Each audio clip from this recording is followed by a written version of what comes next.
creo que nós, como artistas, tamén nos debemos, non, a ese sentimento cívico de estar nun lugar mellor, máis habitable para todos.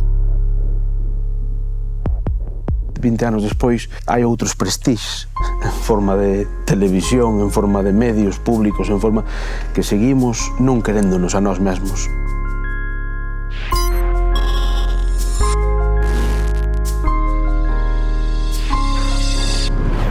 Benvidos ao Museo do Pobo Galego. Maravilloso lugar.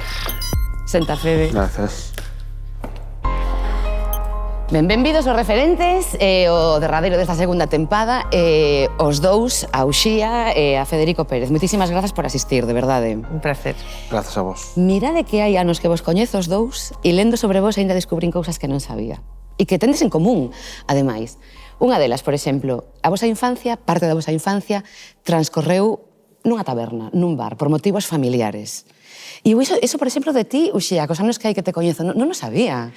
Pois ali foi o meu primeiro palco, porque xa sabes, había público cautivo, subía as mesas ali da casa dos meus avós, do meu avó Elisar, da miña avoa Josefa, e ademais era unha taberna que era de todo, non? Ultramarinos, e un lugar de reunión, non? De canto, sobre todo. Ali a xente reuníase moito para tomar os viños, para cantar. Así que esa foi a miña primeira academia. E ti, os teus pais tamén tiñan un bar? Sí, o que pasa é que montárono, pois, xa con eu de rapaz, o sea, non o tiñamos, non era de familia, montárono despois. De feito, era unha cousa, cando fixeron a casa na que viven meus pais, aínda cando non estaba o bar feito, non estaba a estrutura, todo, pois tamén nós empezábamos a... Uxía coñece a miña irmá maior, empezábamos... Eu era moi... con perdón, rompecollóns, gustábame moito a tocar a batería. Meu pai era pintor, bueno, está xubilado, era pintor de brocha gorda, eu collíalle os caldeiros e as tapas e facía baterías. Decíalle a miñas irmás que cantasen comigo, xa antes de ter o bar, despois xa veu o bar, que era unha especie de pub, era ali en Deusón, Pino de Val, había unha sala de festas, iba a actuar Ana Quiro e toda aquela tropa, entón meus pais decidiron montar non un bar, un pub Ruada. Tiña o símbolo, esta caricatura de Castelao do sombreiro e o pitillo e as gafas, pois ese era o símbolo do pub. E, bueno, pois aí media escola tamén, media academia. Porque o que ti sempre dice que, aínda que vocación, se cara non tiñas, o que sempre fuches foi moi payaso. Sí, claro, bueno, claro, o tema da vocación, cando eres máis neno, tampouco non sabes nin siquiera o que significa a vocación. Gustaríache ser moitas cousas ou facer moitas cousas. Eu o tema da música, da batería, sempre me tirou moito, non? Da percusión. Pero meus pais, daquela, hoxendía, ainda o teu neno ou nena non di tal, e di, este neno ten que ir á guitarra. Pero daquela miña nai, sácate de aí, vai traballar. Pero eu que sei, si de pequeno gustábame moito payasear, moito. De pequeno e de maior. Ti tampouco te veches nunca ningún pudor, non? Eso de enfrentarte ao público, de coller e poñerte a cantar. Chámame a atención porque, bueno, cada rapaz ten o seu carácter, pero esa falta de timidez xa desde pequena? Eu creo que sí tiven timidez, así cando comecei a cantar, así como máis en riba dos escenarios e tal, aí sí que me entrou un pouquiño máis de timidez, pero de pequena non. De pequena eu subía e parece ser que estaba todo o tempo cantando e subida, porque eu teño unha memoria moi frágil, non me lembro moi ben. E despois, sí, lembro cando comecei a subir, sí que tiña algo de timidez, que fun vencendo. E eu sempre que vou ás escolas, sempre lle digo á rapazada que non teñan moita vergoña, que tenten loitar contra iso, porque ao final perdes de cumprir moitos soños, non? Só porque non te atreves as cousas, non? Entón, si fun, agora mesmo, por exemplo, creo que xa non, no aspecto persoal, ás veces un pouco, no profesional non. Porque eso de coller a guitarra e nun pub, poñerte a cantar e a tocar, eso algo che virá da casa, non? Na túa casa a música sempre estivo no centro da convivencia. Claro, por iso que expresarse a través da música para min era máis natural que poñerme a discursear. Entón, claro, o meu pai era músico, tocaba contrabaixo naquelas orquestas que aínda levaban camisas de lunares e chorreras, e había acordeón, violín, unha orquesta Madison, orquesta Los Lorenzos, porque eran todos Lorenzos, menos o meu pai. E logo a miña nai, que era a filla dos taberneiros, pois tamén estaba moi ligada á música. Pero o meu pai é un melómano, ademais de dedicarse durante moitos anos á música, non? E o meu maior crítico, ademais. Que che di? Pois, cando non lle gusta, pois non lle gusta. E cando lle gusta, sempre di, desde o público escoito eu, bien, bien, bien, 3 veces. Si son 3 veces, está ben. E eu xa quedo tranquila, non? Pero sí, as miñas irmáns todas, profe de música, Chus compón de maravilla, Raquel a pequena e gaiteira, Ana da clase de música e está con son de seu, e máis con Malvela, e a miña nai canta coas Malvela tamén, ou seja, familia musical completamente, non? Na túa titiriteiros, ata ti, abriches ti o legado? De cara ao mellor ás cámaras e ao público, sí, pero a miña, digamos, a miña base foron meu tío Domingos, non? O irmán máis vello de miña nai, meu tío Manolo, un irmán mediano. É dicir, despois pois eso, eu digo sempre, non? Ali en Pino de Val había 20 casas e había 21 bares. Entón, claro, daquela non había parques infantiles, os nenos estábamos na casa dun, na casa do outro, pero un tiña un bar, outro tamén. Entón, para mí foi a escola máis potente que tiven e que sigo tendo, non? Bueno, eso, poder entrar de asesor lingüístico en Mareas Vivas con 20 e poucos anos e estar repasando o texto con Carlos Blanco, con Miguel de Lira, con Luís Tosar, con Mela Casal, con Manolo Lourenzo. Eu dixen, quero dicir, non aprendo ahora é que me pasa algo teño que non debo de valer. Pero entón eu aprendín, claro, a comedia, sobre todo os galegos, non? Esa forma de manifestarnos que temos, ese galego que vai ao hospital e non lle preguntou ao enfermo se está ben ou está mal, dille, sabes quen está morrendo tamén. Todo iso venche de aí, dos meus tíos, dos veciños, de miña nai, de miña avoa. E, bueno, pois, titiriteiros de alguma maneira había. Non vivían deso, non o manifestaban públicamente, pero sí. Os dous tamén tendes iso en común, que os dous estudiastes filoloxía, ti románica e ti galega. E cal foi a túa motivación para decidir quero formarme e isto é o que me interesa? En realidade, eu quería estudiar música. No conservatorio, os meus pais dicían, sobre todo, claro, que o meu pai dicía que a música era un oficio moi duro, que había que facer algo que nos dese máis sustento. E entón, pois, eu tiña un profe de francés, Suárez Canal, gran fotógrafo, ademais, que me dixo, non, ti, dáseche moi ben o francés, tipo a filoloxía románica. E aí fun, primeiro Cubi, despois Compostela, pero foi útil, Estudiei, bueno, ao fin e ao cabo, a filoloxía e o amor á palabra, non? Entón, sí que me serviu. O que pasa é que non rematei. E é unha espiniña, quedan 2 asignaturas, e entón é algo que aínda me corroe por dentro non ter rematado, aínda que evidentemente cruzouse a música dende sempre. Eu tiña clarísimo cal sería o meu oficio, e así foi. En fin, é irremediable casi, non? O que pasa é que xa na facultade tamén ia facendo os meus concertos, estando ali presenteme o certamen este de Bergantiños, que gañei o primeiro premio, deronme 100.000 pelas daquela no ano 85, e aí pensei, a ver, podo dedicarme a isto perfectamente e ademais pode ser o meu sustento. Comprei unha guitarra, falei cos meus pais, que aí viron que xa non había que facerlle. Home, que gañar, creo que foi o primeiro premio do Festival de Bergantiños, que tiña só 23, 24 aniños. Sí, por aí, 23, creo, 22 ou 23. E xa, o ano seguinte, o teu primeiro disco. Foliada de marzo foi, non? Todo, sí, claro, foi todo como principio moi fluido, porque efectivamente gañei ese primeiro premio e xa houve a oportunidade de facer ese disco. E nacía TVG, nacía Radio Galega, gravei aquela maqueta con Pablo Barreiro, en fin, eu creo que tive moita sorte nese comezo, non? Logo, en fin, as cousas non son tan doadas sempre, pero no inicio sí, a verdade é que sí. O que pasa é que, claro, en fin, logo a vida fixo con que non tivese oportunidade de estudiar o suficiente como para poder rematar a carreira, e así quedou a medias. Bueno, se é unha espiña pendente, sabes que sempre estamos a tempo. No, agora creo que xa é un pouco tarde. Nunca o é, nunca o é. Non sei, non Pero sei. contanos, por favor, Fede, ese momento de matricularte en filoloxía. Pois, contocho. Brán do 93. Ali vimos Palmira máis eu a Santiago, Palmira e miña nai.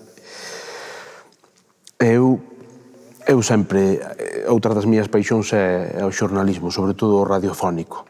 Eu adoraba, bueno, dentro delo deportivo gustábame moito, non? Aquela época de José María García, de toda esta xente, Javier Ares, Antena 3 Radio, bueno, gustábame moito. Entón, pois claro, gustábame o xornalismo, esa forma de radio, pero claro, eu onde iba, que a miña notiña comeu 5,75 selectividade, onde iba eu. Entón, tamén me gustaba a historia, non? E chegamos a Santiago e di miña nai, bueno, todo que te vas matricular en historia. E di vela, pero eso non vale para nada, home, mira a tua irmán. Mira a tua irmán, de que lle vale? De que lle vale? Unha beca aquí, outra aquí e tal. Despois ela acabou marchando para América e xa toda a súa... Eu dixo, mamá, entonces que fago? Non sei, tamén me gustan os idiomas. Bueno, pois eu que é filoloxía galega. O sea, tiño clarísimo, xa ves que eu cheguei a Santiago falando de vocación, ca escolla falando, pois non o tiña claro, entonces xa daquela tamén iba trampeando, despois cheguei á casa, preguntoume miña avó, para que estudias logo? Filoloxía, avó, eso para que é? Pa maestro, que era o que entendían os vellos, era pa maestro, pa médico ou pa abogado. Entonces, isto é pa maestro, vale, está ben. Bueno, así naceu. Despois, afortunadamente, veume fantásticamente, porque, bueno, sí, a min gustan os idiomas tamén, quero dicir, sobre todo a parte sonora, non? A fonética, veume moi ben, collín moita bagaxe para o tema tamén, eso de Mareas Vivas, despois Terra de Miranda, axudoume moito, e, bueno, pois, dai xa... Axudouche, pero xa non só a este nivel, porque, por exemplo, como é asesorar lingüísticamente a todo un Javier Bardem ou a Lola Dueñas cando viñeron facer Mar Adentro para que... Porque unha das cousas, aparte de que foi unha película premiadísima, éxito de público, de crítica e demais, estivo moi alabado o como conseguiron eses dous actores españois facerse co noso sotaque, co noso xeito. Porque son moi talentosos, porque realmente, ao final a lingua é como a música, é o oído, ao final é iso, non? Ter esa, escoitar, deixarte levar por iso, eles teñen esa capacidade, porque tempo non houbo realmente, botamos moi pouco tempo. Javier viña de traballar con un asesor lingüístico cubano para facer aquela película de Reinaldo Arenas, creo, antes que anochezca ou amanece, non me acordo. E díxome que estuvera traballando 1 ano e medio con el. E digo, carallo, e nós tiñamos 3 meses, pero 3 meses dos que a metade da semana el tiña que marchar para Londres porque andaba co tema da caracterización, había unha maquilladora inglesa, tivamos moi pouco tempo, entón dixemos, mira, vamos ao fácil, entre comillas, que eu vou ir grabando como o diría eu, e vou ir dicindo as 3 ou 4 claves do que é a fonética galega, aínda que fales en castelán, non? Que é a acentuación, a interrogación cara abaixo, o N velar... Bueno, e ao final, pois, saiu. Evidente, ojalá quedara mellor, pero, bueno, que pasa? Que ele está falando todo o tempo. Ele está falando toda a película. Ramón Sampedro falaba moitísimo, ele está falando todo o tempo. Entón, pois, bueno, hai cousas que que ao mellor si, se eres un pouco máis purista, pois sí, non están moi alá, pero eu creo que en xeral está bastante pasable. É un traballo logradísimo. O de Lola Dueñas é flipante porque tivemos aínda moito menos tempo e claro, despois a xente preguntaba, Lola Dueñas tampouco era Os Bardén sí, pero Lola Dueñas non era nese momento tampouco unha figura a nivel... E moita xente aquí non a coñecía, e decían, quen é esa actriz galega que non conoce? Entón, bueno, pues, ao final, ela estivo a punto de non facer a película, díxome, yo con esto no puedo, le voy a decir a Amenábar que yo no... E digo, ti estás mal da cabeza, fai a película, como non vas a facer esta película? Isto é verdad, pero, o sea, se non che sale o acento, falo sin el, pero non... Non renuncies a isto. Claro, non renuncies a isto. Os dous concretamente tiñan tamén un acento madrileño bastante marcado, non ese deixe castizo de... Lexque. E digo, mira, con sacar eso, pois xa é bastante. E bueno, pois así foi unha experiencia fantástica. É que a unión de linguas, de culturas, de acentos, niso Uxía é especialmente especialista, valga a redundancia, porque se hai alguén partidario da mestizaxe, da mistura, do enriquecimento mutuo, un exemplo témolo en Cantos da Maré. Sí, a verdade é que foi unha experiencia fantástica porque a mí me permitiu cumprir o meu soño, que é facer como unha especie de residencia artística, traballar varios días, xente de distintos lugares, unenos a lingua, evidentemente, mas claro, con músicas diferentes. E entón, ese momento sempre tan especial, non, de xuntarnos e de crear algo conxuntamente, a mí é das cousas que máis me gustan na vida, non? Aprender de iso que estou escoitando. Para iso hai que coñecer moi ben a materia prima, que non podes tampouco facer unha mestura cunha morna de Cabo Verde se non coñeces un pouquiño esa música, non? Entón, ese traballo e estudio que eu tiven a sorte de que nesta especie a sorte que tiven de estar tantos anos dirixindo Cantos na Maré, non? E deume esa oportunidade de crear casi unha familia, porque ao final estábamos ali varios días convivindo, iso tamén une moito. Entón, eu casi que me especialicei un pouco en facer experimentos deste tipo. Agora mesmo coas Enredadas, con Carmen París, Martirius e a Pedreira, bueno, con cousas como máis íntimas, non? Con Javier Ruibal ou Narf, non? E logo, ese momento de Cantos na Maré era tamén cumprir o meu soño por partida doble, porque para colmo estaba o que a mí me apaixoa, que a lusofonía e todo ese mundo, non? O sea, partir da nosa lingua e ir a estes lugares, non? Que compartimos lingua, cultura, etc. Entón, bueno, foi unha experiencia moi bonita, moi divertida. E logo, para colmo, o público, tiña o favor do público, porque sempre dicía que había algo especial, algo que descubría un artista novo. En fin, foi moi bonito. E espero que siga sendo. E ademais, non é só que nos descubriramos artistas ou sons que non coñecíamos, eles tamén nos descubrían a nós. Ah, claro, sí.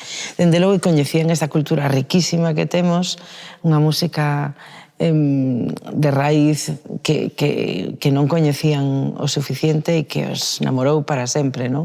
Entón, moitos dicían que era como volver a ese útero materno, isto do dixo Carlos Santiago no seu momento, e o caso é que cumpríase iso, que viñan a Pontevedra daquela, cando se fixo ali tantos anos, e viña como se chegasen a ese lugar onde un día partiu a lingua, e recoñecesen a casa, e un pouco o lugar onde naceu a lingua. Moi emocionante para moita xente que xa para sempre quedou prendada desta terra. E ese salto, Fede, de estar na mesa repasando o guión, de decirlle a Isabel Blanco en Portozás, pois como, bueno, a ela en concreto non, porque xa ten ese acento propio da zona, pero decirlle pois eu que sei, a Luis Zaera, que era petróleo do bar. Pois aquí tens que darlle este son ajeado, o seseo propio da Costa da Morte. En que momento, hai un momento en que che din, veña Fede, ponte ti e faino ti? Pois foi ali mesmo co con Mela Casal, foi a miña primeira secuencia. Pois, eso, había unha secuencia, non? Me facía falta un actor para facer, bueno, no que a alcaldesa intentaba convencer a un chaval que era mariñeiro, mira, queres vir nas listas para as municipais? Todo moi galego, non? Mira, o meu mundo é o mar, eu non me quero meter nesas cousas.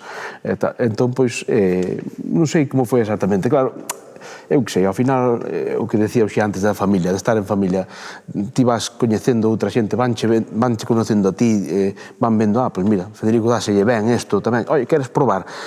Esa tamén me leva a falar a outra das cousas que tamén eu poño moito en valor, que é a sorte, non? Eu falo poño sempre o exemplo que son moi futboleiro que di Guardiola, bueno, si, tiven a Messi no equipo e a tal, pero tivemos un componente de sorte moi grande. Claro, a sorte tamén hai que, como digo os escritores, hai que me pille a inspiración sentado ali co boli, non? Pero hai que traballar e hai que esforzarse e tal, pero eu, a verdade é que me considero un afortunado en todos os meus nos procesos que fun vivindo, porque, bueno, estaba nese momento ali, dixerme, queres participar como actor, tamén me gustaba escribir, queres escribir algún guión, bueno, fun tendo esas oportunidades as que estou moi agradecido, bueno, pois eso, foron trens que foron pasando e tiven a sorte de estar nese momento na estación e collelos. Pois é como se me lese esa mente, porque de verdade que era o seguinte tema que iba a sacar, porque ti é a segunda vez na charla que mencionas a palabra sorte, por sorte, que sorte, e ti acabo de decir, considerades vos, ti acabo de recoñecer, afortunados, que papel crees que xoga a sorte na túa vida, persoal e profesional? Sí, eu creo que sí. Teño moita sorte de dedicarme a este oficio, que eu sempre digo que é o máis bonito do mundo, e que esa sorte acompañou no principio, non? E creo que me sigue acompañando, non? Estamos facendo o que queremos e van saindo sempre novas oportunidades de facer cousas gratificantes, especiais, diferentes, non? A mí, o que non me gustaría sería facer un traballo que exixira demasiada repetición, entón xa me considero unha afortunada, non? A sorte xoga un papel importante nas vosas vidas. E tamén falades moito das amizades, dos amigos, que dadeslle un papel vital, non? Na xente, nesa familia que se fai fora da casa, que é a decidida, a escollida, e que te acompaña na vida, non? Sí, bueno, no meu caso hai como varias, bueno, no meu ano de moita xente, no de todo o mundo, supoño, pero varias etapas. Eu por motivos digamos, escolásticos, escolástico acá lle ven a palabra porque é de escola, sona religioso, que é o que quero contar. Eu con 10 anos marchei para, sabedes que en Herbón hai un seminario franciscano que, bueno, agora non, pero no seu día foi colexio. Eu, pois, pasei por aí e estiven 3 anos, porque, bueno, eu tiña sigo tendo miña tía Mercedes, unha tía que tiña unha irmán cura e ela decía, Fediño, a mí chamaban Fediño ten que ir pa cura. Home, que ter un sobrinho cura. A ver, Fede, claro. Claro. Bueno, eu que sei, cada familia xestionaba a súa supervivencia como podía, entonces aí vían que había un filón. Había un filón.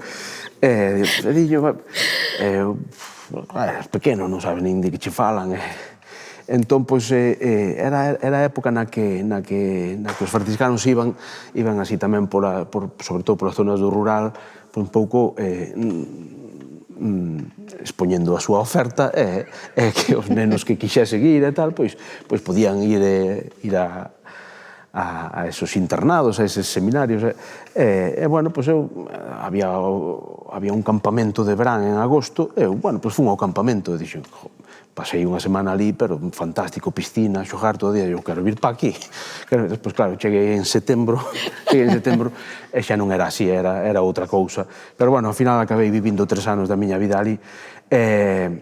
bueno, marcoume a vida realmente, marcoume a vida porque de alguma maneira houve aí como un impás cos amigos de toda a vida, os veciños do Pino, non, de Mazaricos, que sí, seguiron sendo veciños e amigos, pero digamos que eu, ao marchar tan novo da casa, non, eu tamén seguí un pouco a estela da miña familia. Miña nai é de Mazaricos, pero emigrou a Alemanha, meu pai é de Salamanca, e coñeceu a miña nai en Alemanha, en Düsseldorf. Entonces, digamos, a miña familia mantivo ese ADN. Miña irmá tamén marchou moi nova para Vigo, porque miña outra tía tamén eran 8 irmáns, non? Esas familias de moitos irmáns eran 8 irmáns. Miña nai quedara viúva e miña irmá Nancy marchou para lá. Entón, estivemos moi dispersos moito tempo. E iso marcounos a vida, marcache as amistades, non? As de toda a vida enfríanse un pouco, despois van vindo as outras de instituto en Vigo, despois cando vim para Santiago a facer filoloxía, e bueno, pero claro que te van acompañando, claro, hoxe en día, pois claro, tes eses 3, 4, 5 persoas que están aí para, non, os que recorres cando vas a unha festa desta do audiovisual que non che apetece ir e di, ven comigo, por favor, ven comigo, necesito estar con alguén que o que mire e que lle diga o que sei que cando me dá un bico, é de verdade. É de verdade. Entón, pois claro que sí, eso están, espero que estean aí sempre. Ti, Uxía, foches facendo grandes amigos precisamente porque a túa trayectoria está escrita en clave de colaboración, de compartir, de moi pouco individualismo, mais, ademais, os amigos da túa propia vida que non teñan nada que ver coa profesión. Pois sí, eu teño a miña familia espallada aí por todo o mundo, non? Ademais, procuro facer fogar en cada lugar, non? Porque así creo que te sintes moito mellor, non? Estar aberta a cultivar esas amizades, non? Entón, ademais das que conservo de sempre, non? Gústame ter esa sensación de familia en cada lugar. Entón, teño esa sorte, non? Viaxo bastante e é moi raro o lugar, bueno, a non ser os lugares novos que vou coñecendo, pero se vou a Lisboa, síntome na casa, ou en Porto. Entón, ás veces non teño ni sequera que ir a ningún hotel, xa estou na casa dos meus amigos, non? En Madrid, en calquera lugar, diría eu, non? E logo, pois, en Bruselas, teño na zona flamenca, pois, o meu amigo Stefan, que ao mellor chego a París ou ao aeroporto para facer unha cousa que non ten nada que ver directamente con este meu amigo e aparece por aí tocando a gaita. Ou seja, e unha maravilla, non? Chegar a un lugar e saber que aí tes tamén as túas amizades. E logo hai que cultivalas, porque claro, os teus amigos de toda a vida aguantan que ao mellor non chames durante unha temporada porque estás moi liada, ou que non te chamen, que non sempre é unidireccional. Pero creo que hai que cultivalas, hai que estar moi pendente de todo o mundo e ser, bueno, pois, xenerosa cos teus amigos, o mesmo que eu considero que son comigo, non? Eu son moi afortunada, dende logo. E ás veces creo que me desborda tamén, porque non podes responder coa mesma... Sí, porque os minutos son finitos. E entón daste conta na vida que tes que ir reducindo tamén, non? O sea, eu cada vez valoro máis estar cos meus pais, porque están maiores, pero están moi ben, completamente lúcidos, é unha sorte poder preguntarlle ao meu pai cousas de cando aquelas épocas de orquesta, coa miña nai, tamén todas as súas lembranzas, non? Entón, sí, considero unha sorte. E dame moita mágoa a xente que non coida do seu entorno. Eu procuro tamén, a través da música, que eu sempre penso que favorece moito, pois mellorar o entorno no que vives, non? Pois si hai que crear, pois María Fumasa, pois iso, para os cativiños, claro. Para que, bueno, neste caso para o meu sobriño e afillado Rui, non? Que para min é un proxecto importante. E onde aí, a quen xuntei? Pois as miñas amizades, todas viñen para ali, pois Tatán, Blanqui, parte da familia, porque para colmo as miñas irmás se emparentaron coa farándula tamén, no? Ou seja que en fin, unha familia moi extensa a miña. Creo que a vosa generosidade, tanto coas amizades como coa cultura do país, porque entre os dous, se estades en referentes, e é evidente que coa vosa arte e co voso traballo enriquecedes o país, esa generosidade tamén é social, informativa. Estou lembrando, encántame que coincidirades os dous e xusto nesta época do ano, porque acaba de facerse 20 anos do afundimento do Prestige. E os dous tivestes un papel moi importante naquele acontecemento que é verdade que marcou un antes e un despois na historia de Galicia, informativa, social, ambiental, política, con consecuencias máis ou menos relevantes ou que nos gustaría que fosen a máis, pero é verdade que sí que marcou un antes e un despois. E sí me gustaría que fixerades unha mínima reflexión sobre esta efeméride. Bueno, eu naquele momento, pois, bueno, eso, 20 anos antes, aínda non estaba, bueno, non coñecía a toda esta xente, eran referentes, siguen no sendo, non? Uxía, toda esa xente da que falo, para min hoxe estar aquí con ela é algo que é un soño, pero eu naquele momento dicía, pois, botemos unha man, cada uno que poida.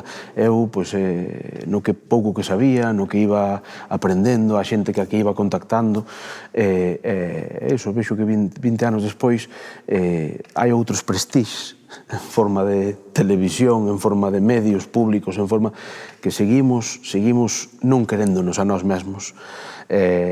Entón, pois, digo, que pasa? Que ten que pasar para que reaccionemos? Non sei, as bofetadas a veces non son suficientes. Mas temos as ferramentas, xa sabemos como se pode facer, non? Hai 20 anos, soubemos, bueno, como responder colectivamente, por iso é algo que, ollando atrás, dame moito orgullo, non? Como lle fixemos fronte a ese accidente que acabou sendo unha catástrofe por pura xestión nefasta, por parte do goberno central e do goberno autonómico. Entón, nos soubemos iso e entón hubo unha corrente de solidariedade, de amor, de entrega, de valentía colectiva que a mí me emociona moitísimo, aínda a día de hoxe. E hai outras emerxencias agora, xa dicías, non? A emerxencia climática, todo o tema da manipulación nos medios de comunicación públicos, tantos chapapotes, non? A sanidade pública, como podemos descoidar cousas tan básicas, non? Para o ser humano, non? Para nós. Entón, creo que nós, como artistas tamén, nos debemos, non? A ese sentimento cívico de estar nun lugar mellor, máis habitable para todos. É certo que a música axuda, pero logo de vez en cando hai que sair á rúa a facer o que fixemos, non? Eu agora mesmo creo que nestes momentos non me podo sentir máis orgullosa do que fomos como pobo naquel momento, de como nos organizamos de un xeito moi aberto, moi plural, nunha plataforma que era como vivir nunha especie de país de nunca máis, non? E que sempre o di Manolo Rivas, foi un momento no que non o escoitei ningunha súa discusión sobre siglas. Sí, iso foi moi importante.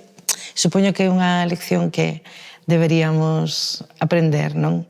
E entón loitar polos nosos intereses e por defender tamén o noso con, neste caso, o mar. Foi a revolución do mar, di Rivas tamén, e é certo, non? E nesas estamos batallando aínda, non? E encántame, Fede, porque ás veces desde o humor tamén se logran esa arma que temos as galegas e os galegos, que o humor é fantástica nestes casos, non? Para quitarlle ferro, pero tamén para en fin, dar un pouco de caña. É que Fede di unha cousa sempre super chula, falando de altura, de miras, non? E está relacionado ca cultura, porque ti cantas máis películas vexas, cantos máis libros leas, canto máis música escoites, canto máis plural sexas, menos prexuizos, menos preconceptos, menos racista serás unha persoa mellor. Na cultura se cadra esta nosa salvación. Eu creo que sí. Eu penso que esa sería a solución a moitos males, non? Máis educación, máis cultura, e creo que non nos alimentamos suficientemente, non? Ás veces estamos un pouco adormiñados, non? Entón, eu agora mesmo estou nunha fase que, por exemplo, todo o tema das redes e todo eso, estou un pouco cansa, porque creo que nos resta moito tempo tamén para sair, para ver cine, para ver teatro, para facer ese ritual de asistir xuntos a un concerto. Pareceme maravilloso e que é transformador iso. E o outro está ben, é unha ferramenta que podes utilizar de un xeito intelixente e dosificado, pero ás veces nos vai perder moito tempo. Entón, máis cultura, estou contigo. Sí, no, é que eu creo que vivimos na época dos titulares, non? Está igual que vai a ver unha película con alguén que xa conte, despois xa vas ti falar desa película como se a viras. Ainda por riba. É que non sabedes o que escoitei outro día, que hai xente que se ve as series acelerando o son. Sí.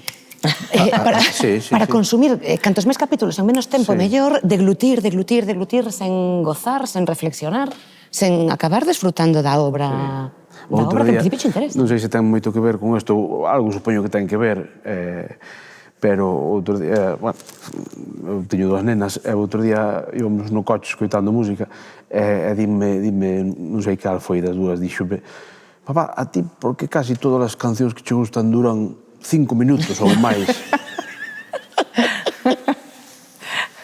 Que me trouxestes? Pedimosvos, como a todos os referentes que nos visitan, obxectos que vos digan algo. Non teñen que ser nin moi antigos, nin ancestrais, nin herdanzas familiares, nin carísimos, nin baratísimos. Algo que cando o vedes vos suxire algo. Pois eu trouxen un obxecto de Brasil, que é un lugar que me fascina. O músico que traballa conmigo, o Sergio Thanos, é dali, de Niterói. En esa terra fan moitas cousas así de pura artesanía, con moitos tecidos. En África tamén, porque creo que eso tamén ven de ali, non? De Mozambique, un lugar que adoro tamén. E entón, isto acompáñame aí moito tempo, vai de mudanza en mudanza, porque xa vivín en moitas casas, e teñolle un agarimo especial, sobre todo porque representa a viaxe, descubrir cousas, e sempre procuro ter algo que me lembre un lugar, non? Isto en particular creo que é de Salvador de Bahía. Entón, bueno, pois un lugar que nos di tamén moito a xente galega que emigrou ali, que ten ali unha parte do seu corazón, que o mellor cando volven aquí tamén pensan: o que ben que estaba eu ali, porque ás veces tamén tes saudades do que deixas atrás. Entón, e para non esquecerme isto de que viaxar é o mellor do mundo, coñecer outras culturas. Pero soa, non? E soa, ao mesmo tempo pode ser. Non é moi boa maraca, pero ten o seu aquel, non? Gústame moito como obxeto, non? Tampouco. Xo de po. Iso é que está presente, iso é que non está guardado. Sí. E ti, Fede, que nos trouxeches? Pois a miña viaxe lévanos a antiga China, a República Popular de China. Isto é, bueno, pois é unha fusión de culturas, non? A cultura chinesa, o mítico gatiño chinés coa chaqueta de Moncho de Era Visto. Houve un capítulo de Era Visto que os gatos chinos e o can de cans están en todo Era Visto. Entón houve un capítulo no que se decidiu inmortalizar a Moncho como gato ao final tiven a sorte de que mo regalaron regalaronmo, pero dixeronme garda ben, por se acaso hai outra temporada e non vai facer falta. Claro, temos que guardar o raco. Claro, estiven dubidando entre isto, outra era a propia chaqueta que usaba Moncho, que era miña, era de Federico Pérez. En serio? Sí, do ano que o Deportivo gañou a Liga. Eu tiña ese chándal e dixen aos zopis, a Pato, a Maía, a Parrocho, e dixen, oi, ese Moncho no garaxe, cando fala a cámara, fala así, bueno, cando estás na casa, poste cómodo. Entón, cada un ponse cómodo como queira, con unha chaqueta de chándal. Eu teño unha chaqueta de deporte, pois que guai. E ao final, pois así quedou esa chaqueta. Canta xente te confunde co personaxe? Bueno, tes moitos personaxes memorables, pero entre Moncho e Josito Raña, te teñen dito pola rúa, ese alcalde está te liando. Realmente, o que me di casi todo o mundo, ou moita xente, di, aí vai Moncho o de Padre Casares. E xa fan... Ou Josito o de Era Visto. Aí vai Josito de Era Visto ou aí vai Moncho de Padre Casares. Bueno, pois eso é unha fusión. O meu pai, super fan de Era Visto. E ademais preguntou, con que vais a estar? Con Federico. Fede, e dixo el, iso que é importante. Pois dalle un saúdo, sí. Era Visto tiña eso, que desde nenos de 4 ou 5 anos, porque Era Visto tiña algo moi de dibuixo animado, non? Sí. Que a mi José realmente era Bart Simpson, tiña ata xente de 90, tiña, o sea, espectros da sociedade diferentes, profesores de universidade, xente do rural, de todo, de todo. É que o mérito de Era Visto é que é tan transversal, porque todos os personaxes, todos coñecemos a un Puscas, todos temos un taberneiro na aldea, todos temos un caciquillo, todos os personaxes son recoñecibles na sociedade real. Sí, é mesturado co surrealismo que lle daban os topis, non? De repente estaban falando sobre a teoría gravitacional dos planetas, vasme dicirte a min que a atmósfera pode chegar a 300 grados cando conversacións de bar, pero todo encaixaba, a verdade, perfectamente. Pois grazas por traernos a este mini Moncho chinés. E agora teño que facervos unha pregunta que vos deixaron os anteriores referentes, que me encanta quen son, porque os dous son compañeros de profesión e sei que tendes boa relación e admiración e colaboración habitual con eles. Para ti, temos unha pregunta de Uxía Pedreira e para ti, de Kiko Cadaval. Realmente, os dous deberíades contestar as dúas preguntas que fixeron. Imos volas cruzar, por qué? O que preguntou Kiko Cadaval é: crees que ás veces sénteste moi cansado ou cansada de ter que dicir que faz isto polos demais? Vaya pregunta. O primeiro, propia de Kiko, o primeiro que se lle ocorre unha resposta que pulso marcado. Metafísica carreirana. Que, claro, que Kiko é un referente. Kiko sí que é un referente. Kiko é intentamos ser cómicos e payasos. Kiko é o sumo. Non sei, eu como nos chivaches as dúas preguntas antes, eu pensei que nos ibas facer as dúas, iba casi xuntar as dúas, pero bueno... Podes xuntar as dúas, veña. Digo vos a de Uxía tamén? Veña, tamén. Veña, a pregunta da Pedreira foi: cales crees que son as enfermedades que pode provocar o ego? Pois eu creo que causa o desasosego moitas veces, non?